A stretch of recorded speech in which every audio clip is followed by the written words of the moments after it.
नमस्कार, 11 न्यूज में आप सभी का स्वागत है। मैं हूं सैयद सलमान और आप देख रहे हैं चुनावी तड़का। हम बात कर रहे हैं एक ऐसी लोकसभा क्षेत्र की जहां भारतीय जनता पार्टी के नेताओं ने अपनी ऐतिहासिक जीत दर्ज कराई थी, लेकिन पिछला चुनाव कांग्रेस के संजय निरुपम जीत चुके थे। इस बार भारतीय जनता पार्टी ने अपने एक ऐसे उम्मीदवार को उतारा है जो नगर सेवक रहे, जो विधायक रहे और इस बार संसद में जाने की तैयारी में है। उनका मुकाबला भले ही संजय निरुपम से हो, लेकिन मुकाबला कहा जाता है कि त्रिकोणीय है, चतुष्कोणीय है, जो भी है। बात सीधे करते हैं गोपाल शेट्टी जी से। गोपाल शेट्टी जी, आपका बहुत बहुत स्वागत। हाँ जी, नमस्कार। हम बात कर रहे थे कि मुकाबला, पहले तो इस पर बात कर लें कि मुकाबला दो कोणीय है, त्रिकोणीय है, चौकोणीय है। क्या लग रहा है मुकाबला, आपको क्या लग रहा है? देखिए, चुनाव होता है, लेकिन जो मतदाताओं का रिस्पांस दिखाई देता है उसके हिसाब से मुझे लगता है कि चुनाव एक तरफा है। 24 तारीख के मतदान में और 16 तारीख के काउंटिंग में एक ऐतिहासिक जीत उत्तर मुंबई से भारतीय जनता पार्टी, शिवसेना, आरपीआई के उम्मीदवार के नाते मेरा होगा, ऐसा मुझे चित्र दिखाई दे रहा है।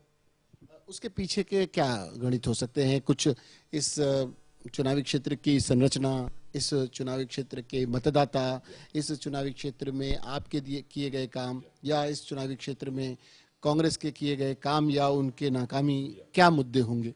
सलमान में बहुत सही बात आपने बताया कि एक तो ये उत्तर मुंबई मतदार संघ जो है वो भारतीय जनता पार्टी शिवसेना का गढ़ ऐसा माना जाता है। यहाँ पर अभी 6 में से 3 विधायक भारतीय जनता पार्टी शिवसेना के हैं, एक एमएनएस के विधायक है। 38 में से 22 नगर सेवक भारतीय जनता पार्टी शिवसेना के हैं, 4 एमएनएस के हैं। ऐसे ये कैलकुलेशन देखा जाएगा तो अभी हम बहुत मजबूत स्थिति में है। गए 22 बरस से 3 बार नगर सेवक और 2 बार विधायक के नाते मैंने किया हुआ काम पूरे देश भर में भारतीय जनता पार्टी के नेताओं की छवि और उसमें भी नरेंद्र मोदी जी की सुपर छवि, पूरे देश भर में जो लहर चल रहा है, ये सारे बातों को हम देखते हैं तो हमें ऐसा लगता है कि बड़े पैमाने पे मतदाता इस बार हमारी तरफ में वोट करेंगे। ये एक बात हो गई। दूसरी बार आप देखेंगे तो कांग्रेस का पूरा डाउनफॉल है। महंगाई, भ्रष्टाचार, बेरोजगार से लोग हैरान परेशान हो गए, लोग बदलाव चाहते हैं। और दूसरी तरफ संजय निरुपम जी ने जिस प्रकार से 5 साल मतदार संघ के साथ में जो खिलवाड़ किया है, तो लोगों के साथ में विश्वासघात किया, मतदाताओं का ही नहीं लेकिन कांग्रेस के सभी कार्यकर्ता भी इन दिनों में उनसे नाराज है। और चुनाव के अंतिम तबक्के में उन्होंने अभी ये कहना प्रारंभ कर दिया है कि आप कांग्रेस की तरफ मत देखिए, आप मेरे तरफ देखिए। यानी शिवसेना से निकाले जाने के बाद में जिस कांग्रेस के पार्टी ने उनका हाथ पकड़ा, उनको सांसद बनाया, और कांग्रेस के बुरे समय पर अगर कोई नुमाइंदा प्रतिनिधि इस प्रकार की बातें करता होगा तो जो कट्टर पार्टी के जो कार्यकर्ता हो, वो भारतीय जनता पार्टी के हो, शिवसेना के हो या कांग्रेस के हो, कार्यकर्ता होता है। तो कार्यकर्ताओं के गले बात उतरती नहीं कि जो पार्टी के साथ में गद्दारी कर सकता है वो हमारे साथ में क्या करेगा। इस प्रकार की एक बात चल रही है और बड़े पैमाने पर कांग्रेस के कार्यकर्ताओं की नाराजगी है। और ये सारे बातों का लाभ मुझे लगता है कि भारतीय जनता पार्टी, शिवसेना, आरपीआई के उम्मीदवार के नाते मुझे आने वाले दिनों में होगा। मैंने 22 साल बेदाग राजनीति जीवन में काम किया है। सभी पार्टी, सभी समाज के लोगों को साथ में लेकर चलने का मेरा स्वभाव है। डेवलपमेंट का मेरा विजन होता है। कोई झगड़ा झंझट इस प्रकार की बातें में हम लोग कभी पढ़ते नहीं है। सभी समाज के लोगों को साथ में लेकर मैंने प्रवास किया है, इसलिए लोगों का एक विश्वास संपादन हुआ है कि नहीं भाई, लोकसभा में जाने के लिए गोपाल शेट्टी ये योग्य उम्मीदवार है। आपको अपने सहयोगी दलों की तरफ से पिछले बार कहा जाता है, इससे पहले जब गोविंदा जीते थे तब कांग्रेस की कुछ, चाहे उसे लहर कर लीजिए या गोविंदा की लोकप्रियता कर लीजिए, लेकिन उसके बाद संजय निरुपम की जीत को महज ये माना गया था कि महाराष्ट्र नवनिर्माण सेना की वजह से वो जीते। इस बार महाराष्ट्र नवनिर्माण सेना ने भारतीय जनता पार्टी के किसी भी कैंडिडेट के सामने चुनाव में अपने किसी कैंडिडेट को उतारा नहीं है। ऐसी परिस्थिति में क्या वोटों का ये गणित भी आपके पक्ष में जाएगा या फिर कुछ और भी समीकरण एक दूसरे के प्रति बदल सकते हैं? निश्चित। देखिए, गए बार एमएनएस की वजह से तो संजय निरुपम जीत पाए, नहीं तो रामनाथ जी जैसे व्यक्ति तो कभी उत्तर मुंबई से हारने का कोई सवाल ही पैदा नहीं होता था। लेकिन बड़े पैमाने पे मत विभाजन होने की वजह से संजय निरुपम जी जीत गए। आरपीआई भी गए बार हमारे साथ में नहीं था, ये भी एक फैक्टर को हमको देखना चाहिए। इसलिए सभी जो जमा की बाजू होती है, जो प्लस पॉइंट है, वो सभी बातें हमारे पक्ष में आता है और सभी माइनस पॉइंट इन दिनों में कांग्रेस के पक्ष में है। और लोग खास करके कई जगह पर कुछ सलमान भाई कुछ काम बाकी है, लोगों की परेशानी है, वहाँ पर भी मैं मेरे स्वभाव के हिसाब से जाकर कहता हूँ कि भाई ठीक है, आपको जो ठीक लगेगा वो करो, तो बोलते हैं नहीं साहब काम तो बाद में होगा, लेकिन इस बार हमको बदलाव चाहिए, मोदी जी को प्रधानमंत्री बनाना है। यानी सामान्य नॉर्थ इंडियन महिलाएं, पुरुषों की तो बात अलग है, लोग जाते हैं मिलते हैं बातचीत करते हैं, लेकिन जब सामान्य घर की झोपड़पट्टी में रहने वाली महिलाएं नॉर्थ इंडियन जब बात करती है तो बात को समझ जाना चाहिए कि सामने जब संजय निरुपम जैसा कैंडिडेट नॉर्थ इंडियन हो और उस समय नॉर्थ इंडियन महिलाएं अगर नरेंद्र मोदी जी के बारे में बात करती होगी तो समझ जाना चाहिए कि एक रिजल्ट चौंकाना देने वाला होगा 16 तारीख को। आप खुद, आपको ऐसा लगता है कि नगर सेवक आप रहे होंगे एक छोटे से वार्ड के, फिर उससे बड़ा एक तालुका, पूरी तरह से तैयार अपने आप को मानसिक रूप से कर पाए हैं एक बड़े वृहद रूप से लोकसभा क्षेत्र के लिए चुनाव की तैयारियों में अपने आप को लगा पाए हैं? देखिए, मैं एक सामान्य परिवार से आया हुआ व्यक्ति हूँ। मैं काम करने के लिए राजनीति में आया, मेरा कोई पॉलिटिकल बैकग्राउंड नहीं है, राजनीति है कोई मेरा स्वभाव भी नहीं था, लेकिन मैं लोगों का काम करने के लिए पार्टी के साथ में जुड़ गया। पार्टी ने मुझे एक मौका दिया, 2 बार, बहुत सारे मौके मुझे पार्टी ने दिए और जितने बड़े बड़े जवाबदेही पार्टी ने मुझ पर डालने का प्रयास जब भी किया तो उससे ऊपर उठकर काम करने का प्रयास मैंने किया। मैं नगर सेवक था तो फिर मैं उस समय पे विधायक के पूरे क्षेत्र में काम करता था। जब मैं विधायक बना तो मेरे सपने में भी कभी सोचा नहीं था कि मैं सांसद बन पाऊंगा करके, लेकिन मैं लोगों का जहाँ से भी जो भी आए सबका काम करते गया तो एक लोगों में विश्वास निर्माण हो जाएगा। कहीं भी कोई भी काम के लिए आप गोपाल भाई के पास जाओ तो मिलते हैं। एक तो मैंने 30 दिन ऑफिस से मिलता हूँ, ये मेरी सबसे बड़ी उपलब्धि है। और मैं मिलता खास इसलिए हूँ कि सामान्य लोग अगर 50 रुपया रिक्शा का बिगाड़ कर आते हैं और मैं नहीं मिलूँ तो उनका बहुत बड़ा विश्वासघात हो जाएगा। तो मैंने कहा 30 दिन मिलता हूँ, जो काम बोलते हैं वो करता हूँ। भगवान की बहुत बड़ी कृपा भी रही है, 90% अबाव मेरा काम का सक्सेस रेट है, इसलिए लोगों का एक बहुत बड़ा विश्वास मुझ पर निर्माण हुआ है। उसका लाभ निश्चित चुनाव में मुझे होगा। एक तरफ मोदी लहर है, कहा जाता है कि मोदी की लहर है, दूसरी तरफ अपने आप को पूरी तरह से राहुल गांधी ने झोंक रखा है, एक तरफ केजरीवाल ने अपने आंदोलनों के जरिए अपने आप को चर्चा में रखा है। ऐसी क्या चीज़ होगी आपके अपने चुनावी क्षेत्र में जो इन तीनों के फैक्टर के बावजूद आपके लिए अलग से कुछ पॉजिटिव काम करेगी या आपके नेगेटिव भी जा सकती है? ऐसी क्या चीज़ें हो सकती हैं? नहीं, मैं तो देखिए, मैं राजनीति में काम करते समय मैं मतदाता जो है सामान्य लोगों से बहुत डर कर काम करता हूँ, क्योंकि वो राजा है मतदाता। जब मैं एक तो सेवक हूँ, तो मैंने 22 साल इन सारी बातों को मैंने ध्यान में रखकर काम किया। इसलिए आप गोपाल शेट्टी के बारे में कहीं कुछ भी जाकर कोई गलत भी बात करेगा तो कोई मानेगा नहीं। अब ये संजय निरुपम जी तो जो उठपटांग गलत सलत सब बातें करते रहते हैं, लेकिन विश्वास कोई इनके ऊपर करेगा नहीं, क्योंकि मैं क्या हूँ ये लोग मुझे बहुत नज़दीक से जानते हैं। मेरे हर मतदाता, हर समाज, हर भाषिक लोगों के साथ में मेरा एक नज़दीक का टच है, जनसंपर्क मेरा बहुत ज़बरदस्त है। तो संजय निरुपम कुछ भी कहे लोगों से, कोई इनके ऊपर विश्वास करेगा नहीं, क्योंकि गोपाल शेट्टी क्या है वो जानते हैं। इसलिए मुझे बहुत ज़्यादा मतदाताओं को जाकर समझाना पड़ेगा। आपको आश्चर्य लगेगा, इतना दिन से मैं चुनाव का कैंपेन करता हूँ, एक व्यक्ति ने भी मुझसे आज तक पूछा नहीं कि आप क्या करोगे करके, क्योंकि उसका मतलब ये होता है कि लोगों को ये पता है कि जो उनके मन में जो भी आशा अपेक्षाएं होगी उससे ज़्यादा गोपाल शेट्टी करेंगे, ये एक विश्वास लोगों के मन में है। एक माहौल जिस तरह का नरेंद्र मोदी जी को जब प्रधानमंत्री पद का उम्मीदवार बनाया गया, देश भर में एक माहौल क्रिएट करने की कोशिश की गई कि सामाजिक ताना बाना इससे बिखर सकता है और नरेंद्र मोदी के रूप में जो प्रधानमंत्री आएगा वो हर तरह से जुदा होगा। और कुछ गुजरात पैटर्न के, एक तरफ भारतीय जनता पार्टी जब कहती है गुजरात पैटर्न तो उसमें विकास है, उसमें लोगों की तरक्की, इस तरह की चीज़ें हैं। दूसरी तरफ जब गुजरात एजेंडे की बात की जाती है, दूसरा दल जब करता है तो उसमें कहीं ना कहीं एक नकारात्मक सोच, एक भय का माहौल क्रिएट करने की कोशिश होती है। आपको अपने चुनावी क्षेत्र में क्या इन चीज़ों से कहीं कुछ ऐसा लगा कि कहीं किसी के मन में कोई खटास है या आपके प्रति कुछ अलग भाव रखता हो वो मतदाता जो गुजरात पैटर्न को नेगेटिविटी से लेता हो? नहीं, देखिए, 2 बातें मैं आपको बताना चाहूँगा, मेरे में और संजय निरुपम में क्या फ़र्क है। संजय निरुपम को भी पता चल रहा है कि वो कांग्रेस का डाउनफॉल है, तो कहते हैं कि कांग्रेस को देखें मत, मुझे देखकर वोट दीजिए। जबकि मैं अगर मालूनी में भी जाता हूँ तो मैं मेरे पार्टी का जो पॉलिसी है, मेरे पार्टी के नेता की छवि है, उसको बहुत खुलकर लोगों के सामने कहता हूँ। मैं लोगों को ये कहता हूँ, आप मन में से डर निकाल दीजिए। ये कांग्रेस के लोग आपको डरा रहे। नरेंद्र मोदी जी ने जिस प्रकार से गुजरात में काम किया है, सभी लोगों को साथ में लेकर चलने का उनका स्वभाव है, भले उनके बारे में कुछ भी कहिए। और मुझे आप गर्व इस बात का होता है कि मुस्लिम समाज के लोग कहते हैं कि नहीं साहब, लीडर तो नरेंद्र मोदी जैसा होना चाहिए। कोई लीडर है, लीडर होना चाहिए, लीडर में कुछ दमकम होना चाहिए। लीडर सभी बातों को हाँ हाँ करेगा तो उसको लीडर नहीं मानना चाहिए किसी ने भी। लीडर तो लीडर जैसा ही होना चाहिए। और नरेंद्र मोदी जी ने जो जिस प्रकार का काम किया है साहब, मुसलमान समाज के लोग आज कहते हैं कि गुजरात में 12 साल मुख्यमंत्री के बनने के बाद में उन्होंने पढ़ाई पर ध्यान दिया, सभी वर्ग के लोगों के पढ़ाई के ऊपर ध्यान दिया। पहली बार गुजरात में 10वीं की परीक्षा में बड़े पैमाने पे मुस्लिम समाज के बच्चे और बच्चियां पास होकर 11वीं के परीक्षा में जाएंगे, ये मुस्लिम समाज के लोग कहते हैं। और मैं लोगों को ये समझाने का प्रयास करता हूँ कि देखिए, देश का अगर कोई भला करेगा तो नरेंद्र मोदी जी के नेतृत्व में ही करेंगे। क्योंकि नरेंद्र मोदी जी के बारे में मुस्लिम समाज के बारे में कांग्रेस के लोग भड़काते हैं, लेकिन नरेंद्र भाई मोदी जी ने अपने लोगों के साथ में किस प्रकार से गुजरात के लिए, देश हित के लिए संघर्ष करते हुए आगे पहुंचे हैं, ये भी तो सारे लोगों के सामने है। इसके बारे में कोई बातें नहीं करते हैं। सिर्फ नरेंद्र भाई को एक मुस्लिमों का विरोधी है, इस प्रकार का छवि उनका देश भर में खड़ा करके, कांग्रेस के पास मेरिट तो कुछ है ही नहीं बातें करने के लिए, इसलिए डराने का बात करते हैं। और मेरा ये विश्वास है कि भगवान ने मुस्लिम समाज को थोड़ा हिम्मत ज़्यादा दिया है, मुस्लिम समाज को भगवान ने। और ये भगवान की ये महिमा है, इसलिए तो भगवान को भगवान कहते हैं ना। भगवान ने हर छोटे व्यक्ति को कुछ ना कुछ प्लस पॉइंट दिया है, इसलिए मुस्लिम समाज को थोड़ा अगर हिम्मत ज़्यादा दिया है तो मेरा ये मानना है कि इस बार मुस्लिम समाज हिम्मत करके भारतीय जनता पार्टी के साथ में खड़ा होगा और यही उनके विकास का द्वार खुलेगा, देश के विकास का द्वार खुलेगा। ये मेरा मानना है कि मुस्लिम समाज का उन्नति होना, मुस्लिम समाज का आगे देश के सिनेरियो में लाना, ये हिंदू समाज के भी हित में है। जो बहुसंख्य लोग इस देश में रहते हैं उनके हित में है।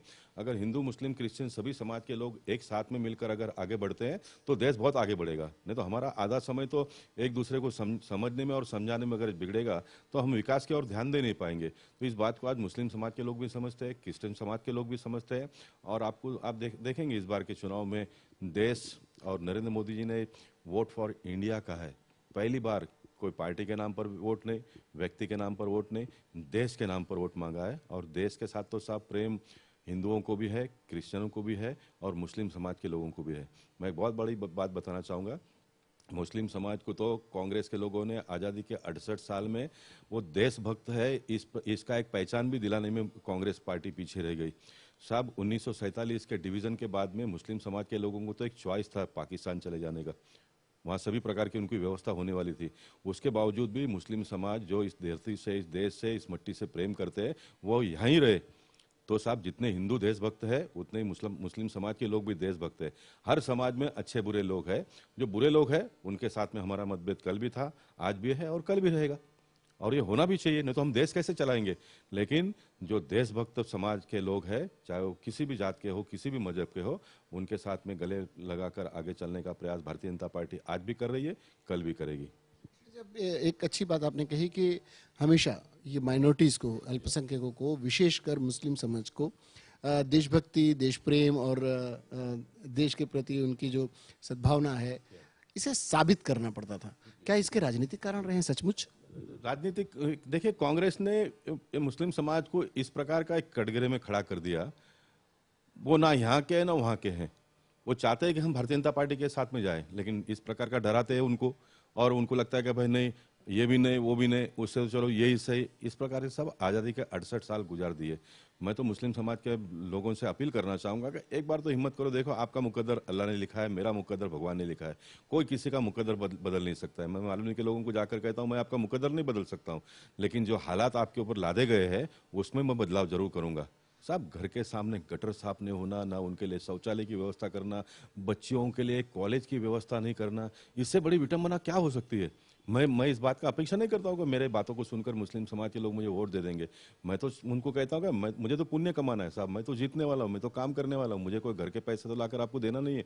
सरकार की व्यवस्था में जो भी बातें हैं वो मैं आप तक पहुँचाने का काम करूँगा। आप मुझे वोट नहीं देंगे, लेकिन साहब एक मुसलमान समाज का व्यक्ति अगर मुझे दुआ देता है तो मुझे वोट देने वाले बहुत सारे लोग पड़े हैं, वो मुझे वोट दे देंगे, लेकिन मुझे दुआ उनका लेना है। मैं एक बहुत बड़ी बात बताना चाहूँगा साहब, जिस संजय निरुपम को मालूनी के लोगों ने इतने बड़े पैमाने पे गए बार वोट दिया, उन्होंने अपना आधा फंड भी अगर वहाँ पर यूज़ किया होता तो लोग वहाँ के सुखी हो जाते थे।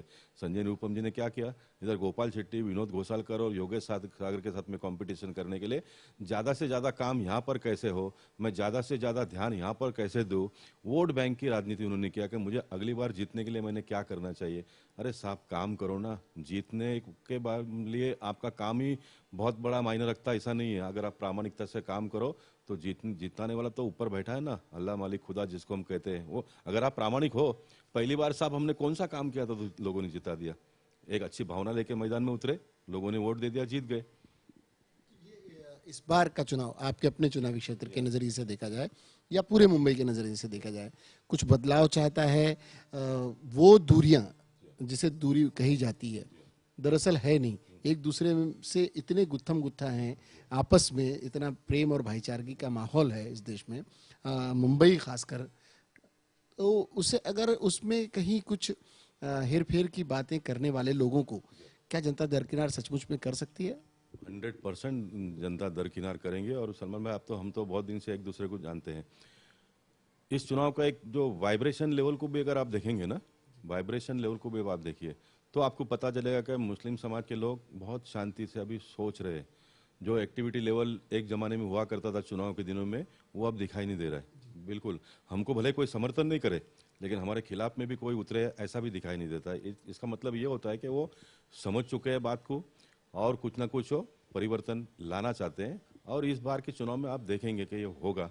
और मैं आपको गारंटी देता हूं कि नरेंद्र मोदी जी के प्रधानमंत्री बनने के बाद में सब आने वाले 15 साल कांग्रेस को पैर रखने के लिए जगह नहीं मिलेगा। इस प्रकार की स्थिति एक देश में निर्माण होगी। उसका कारण यही कि मोदी जी सब समाज के लिए काम करेंगे। देखो, गुजरात की भी जब वो बात करते हैं तो मेरे 5.5 करोड़ गुजराती, उसमें सब सभी आ गए, उसमें मुस्लिम समाज भी आ गया। उन्होंने इसका क्लैरिफिकेशन भी दिया है। मैं 5.5 गुजरातियों का मेरे 5.5 गुजरात के लोग उसमें माइनस करते हैं किसी को? बिल्कुल माइनस नहीं करते हैं, बिल्कुल माइनस नहीं करते हैं। यही तो नरेंद्र मोदी जी की विशेषता है। और जब देश के बारे में बात करते हैं तो वो कहते हैं कि मोदी जीतने वाला नहीं है, देश के 125 करोड़ लोग भारतीय जनता पार्टी एनडीए के अलायंस को जिताएंगे। देश के लोगों को जोड़कर बात करते हैं कभी भी, सारा मानव समाज को जोड़कर वो बात करते हैं कभी भी। हमें याद है वर्षों पहले जब भी आपसे बात होती थी, औपचारिक अनौपचारिक, इन मुद्दों को, जो कम्युनिटी के बीच की दूरियां, गलतफहमियों को दूर करने की आप बातें किया करते थे। वो जब बातें आप करते थे तो अलग इश्यूज पर हुआ करती थी। आज आपको लगता है कि उन्हीं मुद्दों को लेकर जब आपको लोकसभा चुनाव में उतरना पड़ रहा है तो वो आपका वो जो छवि थी वो इस वक्त भी बिल्कुल उसी तरह से वो आपके काम आएगी? जरूर आएगी। देखिए, एक व्यक्ति का जो सोच होता है, पहले दिन से जो सोच आता है वही होता है, उसका कैरेक्टर जो होता है वही होता है। काम में इंप्रूवमेंट आपका आते रहता है जैसा जैसा आपको अनुभव होता है, लेकिन आपका मूल स्वभाव जो होता है वो मूल स्वभाव यही होता है। मैं आपको बताना चाहूंगा कि मैं भारतीय जनता पार्टी में 40 साल से हूँ। हमारे पार्टी के कोई भी ऐसे छोटी मोटी इंडोर बैठक में भी किसी भी जात के बारे में, किसी भी मस्जिद के बारे में ऐसी कोई बातें कभी भी होती नहीं है। ऐसा कोई भी बातें होती नहीं। इसलिए कि जब बाहर मार्केट में जब इस प्रकार की बातें होती है तो हमें बहुत दुख होता है उसके बारे में। मैं आपको एक उदाहरण देना चाहूंगा। देखिए, एक बार अटल जी की सरकार देश में आई। अटल जी के सरकार देश में आने के बाद में माइनॉरिटीज के बारे में जितना भी उनको करना चाहिए था उन्होंने करने का प्रयत्न किया। साहब, देश के राष्ट्रपति एपीजे अब्दुल कलाम साहब को ढूंढ कर लाके बताया, क्योंकि हम आपको जोड़ना चाहते हैं, हम आपके विरोधी नहीं है, बताने के लिए प्रयत्न किया। शाहनवाज जैसे एक छोटे से उम्र के व्यक्ति को एविएशन मिनिस्टर बनाया। ऐसा नहीं कि मुस्लिम समाज को खुश करने के लिए कोई राज्य मंत्री का पद दे दिया। कितने ऐसे अनगिनत उदाहरण मैं आपको देना चाहूंगा। भारत पाकिस्तान के साथ में युद्ध होने से, मारामारी करने से नुकसान होगा दोनों समाज का, देश का। इसके लिए उन्होंने समझौता एक्सप्रेस चालू किया, चलो हम साथ में आ जाएंगे। यहाँ से गाड़ियां वहां गई, वहां से गाड़ियां यहाँ आई। पाकिस्तान के वजीर आलम को यहाँ पर बुला के बातचीत हुआ, प्रयत्न तो किया उन्होंने। कांग्रेस ने 68 साल में ऐसा कौन सा प्रयत्न किया? पाकिस्तान की तो बात छोड़ दीजिए, कांग्रेस ऐसा हमेशा कहती है कि भाई हिंदू, भारतीय जनता पार्टी मुसलमानों के दुश्मन है, ये करते हैं वो करते हैं। तो साहब, एक रूलिंग पार्टी के नेताओं का ये फर्ज नहीं बनता है कि चलो दोनों समाज के लोगों को बिठाइए, व्हाट आर द डिफरेंसेस, आपके मन में क्या है, आपके मन में क्या है। एक मीडिएटर बन के उन्होंने कभी सॉल्व करने का प्रयत्न किया? सॉल्व करने का तो प्रयत्न कभी किया नहीं। लेकिन हर चुनाव जैसा ही नजदीक आता है तो और उसमें आग कैसे हम लगाए और लोगों के दिलो दिमाग में जहर कैसे घोले, इसका ही प्रयत्न करने का उन्होंने कोशिश किया। साहब, ये देश हित के लिए अच्छा नहीं है। मैं तो देखिए, ये इस प्रकार के तनाव निर्माण होने से जो बहुसंख्य हिंदू समाज के लोग हैं उनको भी बहुत इसमें से कुछ लाभ होना नहीं है, उनको भी कुछ लाभ होना नहीं है। इसलिए हम सबको साथ में मिलकर बैठना पड़ेगा, बातचीत करना पड़ेगा, इसमें से ही रास्ता निकलेगा। एक तरफ अगर डिस्टर्बेंस हो तो दूसरा समूह कैसे खुश हो सकता है? क्योंकि उसकी आंच तो वहां तक भी पहुंचती है दोनों तरफ। स्वाभाविक है ना, स्वाभाविक है। आज आप किसी भी देश के जो नेता है, जो देश को चलाने वाले, एक घर में समझो 4 भाई है और किसी भी घर में आप देखेंगे तो 4 ही एक ही स्वभाव के, एक ही लेवल के होते नहीं है। हर घर में एक छोटा भाई या तो बीच का कोई ना कोई तो एक अलग स्वभाव का होता है। माँ बाप का प्रयत्न और फर्ज ये होता है कि हम इनको समझाए, इनको चारों को साथ में लाए। अगर कोई कारण से चारों साथ में नहीं आते तो जो माँ बाप जो होते हैं वो एक सॉफ्ट कॉर्नर ऐसे लोगों पर रखते हैं। देश में कभी आपने देखा माइनॉरिटीज के लोगों को आरक्षण देने की बात करते हैं, कब करते हैं कांग्रेस के इसलिए इस लोग? बार मोदी को चुनाव में जाते समय।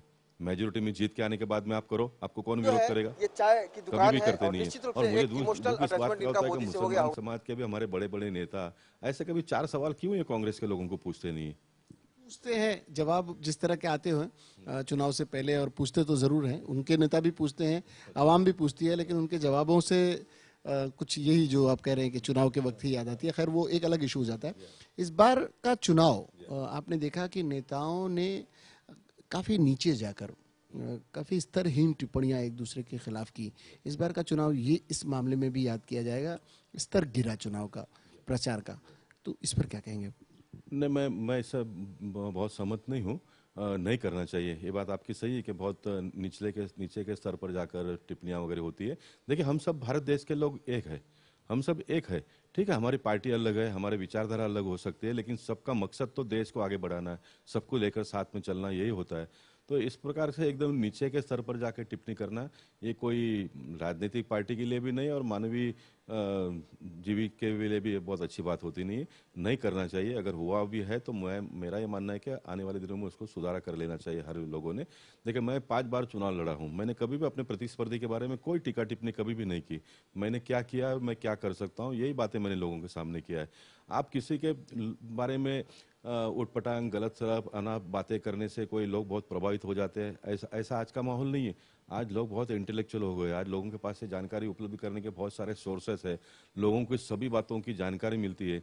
एक समय पे मीडिया का इतना प्रभाव नहीं था, तो आज दिल्ली में क्या हुआ इसके बारे में गलत सलत आप मुंबई में आकर भाषण करके चले जाओ तो लोग एक बार मान लेते थे और वोट दे भी देते थे।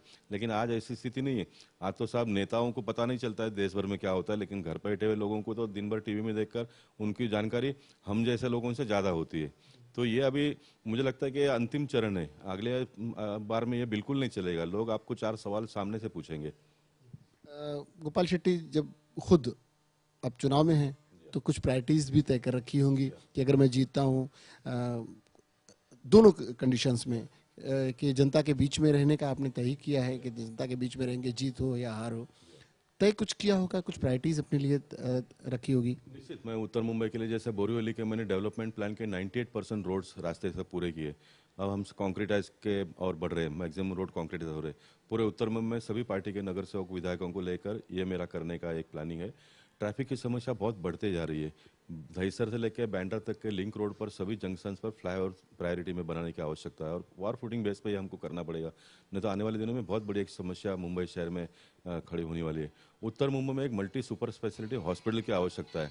हमारे महानगर पालिका का हॉस्पिटल तो है, लेकिन सामान्य लोग भी आज वहाँ पर जाने से 3 बार सोचते हैं। बहुत ही मजबूर लोग चले जाते हैं, लेकिन मीडियम क्लास और अपर मीडियम क्लास के लोगों को बहुत बड़ी एक असुविधा होता है। तो ये एक मुझे यहाँ पर खड़ा करना है अपने उत्तर मुंबई में।